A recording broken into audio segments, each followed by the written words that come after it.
پتہ ہے ٹوٹے ہوئے دل سے مانگی ہوئی دعا کبھی ضائع نہیں جاتی اور نہ ہی کبھی خالی جاتی ہے، لیکن تم کیوں اس سے مانگتے ہوئے تھک گئے ہو؟ اور پتہ ہے اللہ پاک تمہاری زبان کو مانگنے کی ہمت کب دیتا ہے؟ وہ تمہاری زبان کو مانگنے کی ہمت تب دیتا ہے جب وہ تمہاری دعاؤں پہ راضی ہونا چاہتا ہے۔ تمہارے دل میں بار بار ایک ہی چیز کا خیال آنا اس کی جانب سے اشارہ ہے کہ تم اسے مناؤ۔ وہ تو ان دعاؤں کے لیے بھی وسیلے بناتا ہے جو تم نے کبھی اس سے مانگی ہی نہیں ہوتی، پھر وہ ان دعاؤں کو کیسے ادھورا چھوڑ سکتا ہے جنہیں تم تڑپتے ہوئے اس سے بار بار مانگتے ہو؟ اس دیری سے مت گھبراؤ، بس اتنا یاد رکھو کہ جو کام اللہ کی رضا کے لیے کیا جائے وہ عبادت ہے، پھر چاہے وہ انتظار ہو، یقین ہو، صبر ہو یا دعا ہو۔ اور ٹوٹے ہوئے دل سے نکلی ہوئی صدا کبھی خالی نہیں جاتی، اور عبادت کا صلہ کبھی رائے گا نہیں جاتا۔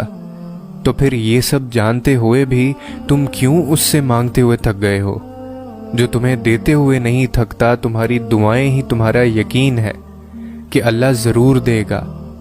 وہ کن کہے گا، اور پتہ ہے اس کا حکم صرف تمہاری ایک پکار کا منتظر ہے، لیکن اسے پسند ہے تمہاری یہ ادا کہ تم اسے بار بار پکارو، تم اس کے پاس بار بار آؤ، تم اس کی طرف ایک قدم بڑھاؤ تاکہ وہ 10 قدم تمہاری طرف بڑھا سکے۔ اور رب صرف یہی دیکھتا ہے کہ کون اس کا اتنا خوف اپنے دل میں رکھتا ہے کہ اپنی چاہت کو پانے کی خاطر وہ ذرائع موجود ہونے کے باوجود بھی کوئی غلط راہ اختیار نہیں کرتا۔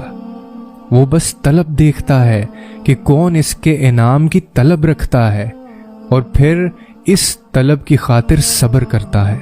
یہی سب دیکھ کر اللہ یہ فیصلہ کرتا ہے کہ کس کو کیا، کب اور کتنا دینا ہے۔